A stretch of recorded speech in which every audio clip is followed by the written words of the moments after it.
नमस्कार दोस्तों, मैं doctor Pritesh Chaudhary, arthroscopy and joint reconstruction surgeon.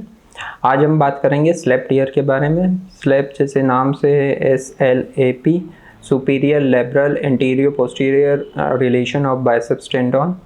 जब लेब्रम में टीयर बाइसेप्स टेंडन के अटैचमेंट पर सुपीरियरली होता है, जहाँ पर सॉकेट पर बाइसेप्स टेंडन आकर अटैच होता है, तो इसे स्लेप टीयर बोलते हैं। Slap tear most commonly athletes में ज़्यादा होता है जो स्पोर्ट्स एक्टिविटीज़ से जुड़े हुए हैं, जैसे क्रिकेट हुआ, वॉलीबॉल हुआ, थ्रो बॉल हुआ।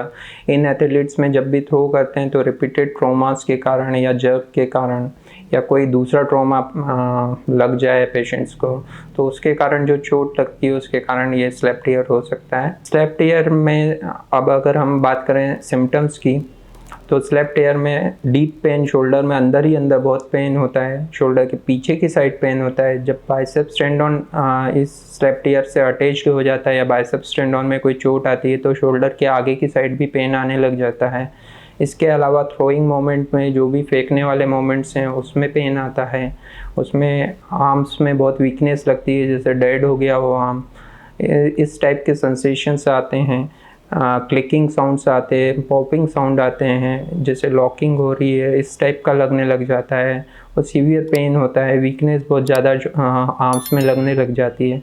तो इस टीयर में यही सब सिम्टम्स बहुत ज़्यादा कॉमन होते हैं, जिसके आधार पर हम लोग जांच कर सकते हैं कि क्लिनिकली इस पेशेंट को शोल्डर में स्लेप टीयर हो सकता है। अब हम बात करते हैं डायग्नोसिस की। डायग्नोसिस मेनली क्लिनिकल एग्जामिनेशंस और डायग्नोस्टिक मेथड्स के थ्रू कर सकते हैं। क्लिनिकल एग्जामिनेशन में स्लेप टीयर्स के लिए बहुत सारे टेस्ट हैं, पर सबसे कॉमन टेस्ट है ओ ब्रेन टेस्ट।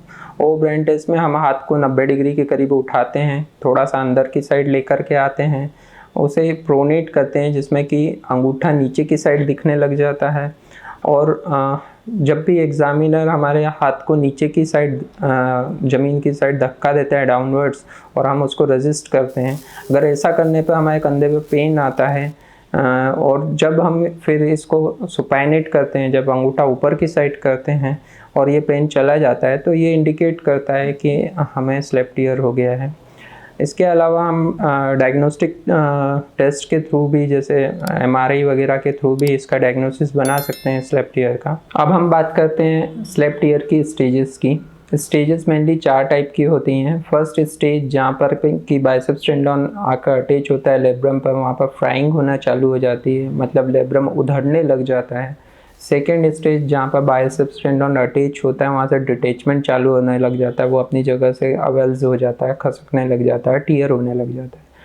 थर्ड स्टेज जहाँ पर कि लेब्रम में बकेट हैंडल टीयर हो जाता है, लेब्रम पूरा उखड़ करके अंदर की साइड घूम जाता है। इस स्टेज में लेब्रम टीयर ही मेन रहता है, जो बकेट हैंडल टाइप का रहता है। और फोर्थ स्टेज में जबकि लेब्रम के बकेट हैंडल टीयर के साइड में यही टीयर एक्सटेंड होता है बाइसेप्स टेंडन तक, तो इस स्टेज को फाइनल स्टेज, फोर्थ स्टेज में रखा गया है। इन्हीं स्टेजेस के हिसाब से हम लोग स्लेप टीयर का ट्रीटमेंट प्लान करते हैं, जहाँ पर कि फर्स्ट स्टेजेस जो इनिशियल्स में रहता है स्लेप टीयर, उसमें हम लोग कंजर्वेटिव ट्रीटमेंट प्लान करते हैं, जिसमें हम एंटी इन्फ्लेमेटरी ड्रग्स देते हैं, सूजन उतरने के लिए दवाइयाँ दी जाती हैं। उसके अलावा हम फिजियोथेरेपी करते हैं मशीनों के थ्रू। उसके अलावा हम अगर पेन रिलीफ होता है तो एक्सरसाइज ट्रीटमेंट पर जाते हैं, या PRP वगैरह के इंजेक्शंस भी लगा सकते हैं। पर अगर इनसे हमें आराम नहीं मिलता है, इनसे हमारी समस्या का समाधान नहीं होता है, तो फिर हमें ऑपरेटिव ट्रीटमेंट पर जाना पड़ता है। ऑपरेटिव ट्रीटमेंट में ऑर्थोस्कोपी के थ्रू हम लोग की होल इंसिजन्स के थ्रू ये ट्रीटमेंट करते हैं, जिसमें फर्स्ट स्टेज में जहाँ फ्राइंग हो रही होती है वहाँ पर लेब्रम को डिब्राइड कर दिया जाता है। जहाँ सेकेंड स्टेज जहाँ पर कि बाइसेप्स टेंडन एवल्ज होता है और टीयर होता है, वहाँ पर हम पहले लेब्रम को डिब्राइड करते हैं और फिर बाइसेप्स टेंडन को एंकर के थ्रू वहाँ पर वापस अटैच किया जाता है। थर्ड स्टेज जहाँ पर कि लेब्रम का बकेट हैंडल टीयर हुआ होता है, वहाँ पर थॉरोली लेब्रम को डिब्राइड कर दिया जाता है ताकि पेशेंट पेन फ्री हो सके। और फोर्थ स्टेज जहाँ पर कि बकेट हैंडल टीयर के साथ लेब्रम के बाइसेप्स टेंडन में भी एक्सटेंशन होता है, तो यहाँ पर बकेट हैंडल टीयर को हम लोग थॉरोली डिब्राइड करते हैं। और बाइसेप्स टेंडन अगर 50% से ऊपर की करीब इन्वॉल्व हो जाता है तो फिर बाइसेप्स स्टीनोडेसिस करते हैं, जिसमें कि हम बाइसेप्स को ह्यूमरस पर, जो हमारे हाथ की बोन होती है, उसके गोले पर अटैच कर देते हैं और इंट्राआर्टिकुलर पार्ट बाइसेप्स टेंडन का डिप्राइट कर देते हैं।